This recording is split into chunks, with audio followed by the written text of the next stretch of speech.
There is no order or law that will erase trans people from existence, Senator Amanda Cappelletti said, a Democrat who represents parts of Delaware and Montgomery counties.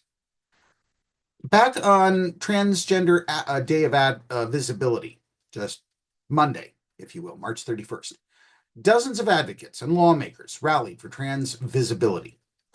In the past 2 months, the community has been the focus of several executive orders from the Trump administration, and advocates say policy from D.C. so far lacks teeth. A federal executive order does not actually change the law. It doesn't have the force of law, Kristina Moon said, senior attorney at the Education Law Center. Many of them actually say that exactly on the executive order itself. 3 executive orders relate to schools and transgender students. One relates to gender identity on government documents. Other DEI-related orders and actions reference the LGBTQ plus community.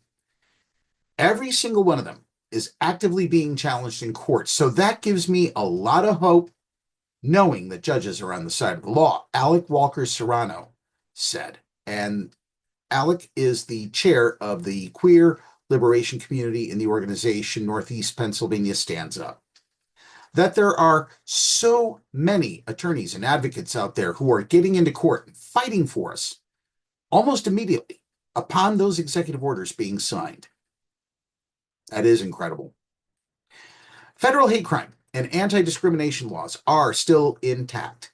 The AP has reported shifts in priority at the Justice Department when it comes to dropping cases and which cases to pick up. The government document's executive order has met backlash for impact on passport requests. In the Commonwealth, LGBTQ individuals have anti-discrimination protection through a different venue, the Pennsylvania Human Relations Commission regulations.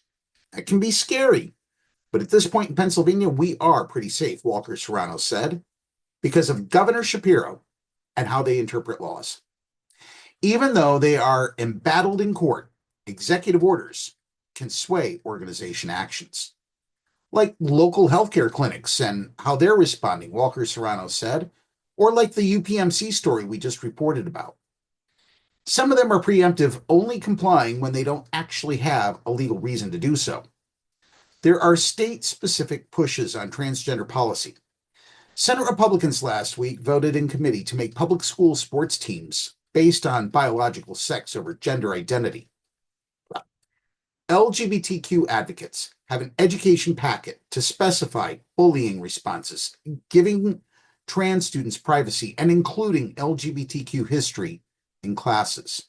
And all of these various points about transgender lives were pulled together on Transgender Day of Visibility back on March 31st. So for more details on Transgender Day of Visibility and the community's presence in Harrisburg, we turn to Tom Lehman from WGAL, NBC Channel 8 in Harrisburg.